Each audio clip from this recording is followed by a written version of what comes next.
Hello and welcome to another edition of Feel This Pain. I'm Ken McKim, and tonight we're going to be talking a little bit about something known as complex migraine or migraine with aura.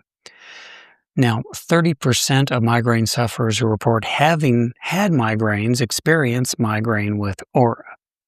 Aura symptoms come on fairly quickly. We're talking within about 5 minutes, and they're usually gone within about an hour, after which time you just get to deal with the wonderful pain of a migraine. Aura symptoms are broken down usually into two categories. Those are visual symptoms and sensory aura symptoms. When we're talking about visual symptoms, we're talking about things like sparks, a prism-like effect to your vision, like someone put a kaleidoscope over your eyes.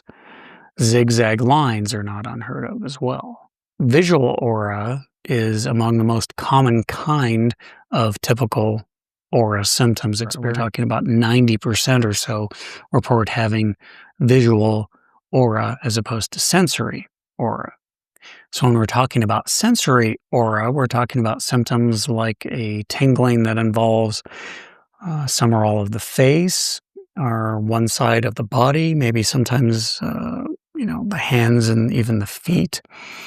You can also experience something called aphasia, where you're having problems speaking correctly. You can't think of the right words to express your ideas to people.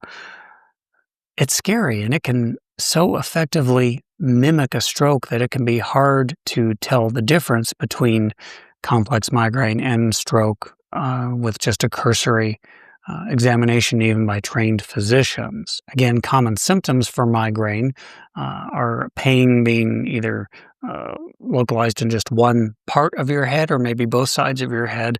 There's a pulsating quality to that pain. The pain itself can be moderate to severe in intensity, and that can wax and wane throughout various intensity levels for the life of the migraine.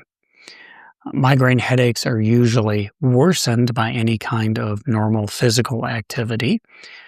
A lot of people report having symptoms of nausea with their migraine pain, and a lot of people report sensitivity to light and noise while they're experiencing their migraine episode. So the treatment options for migraine with aura are largely the same as you would find for migraine without aura.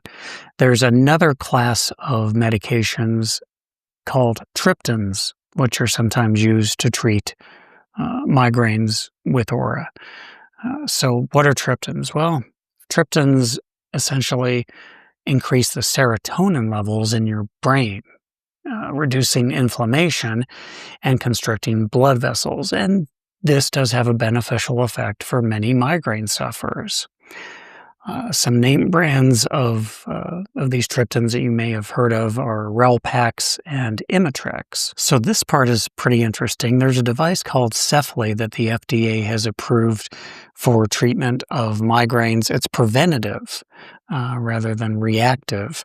And if you're familiar with a TENS unit, that's TENS, basically it's a getup where you've got 4 electrodes, and you place the sticky electrode pads on the muscle group that hurts, and you can adjust the voltage intensity, right?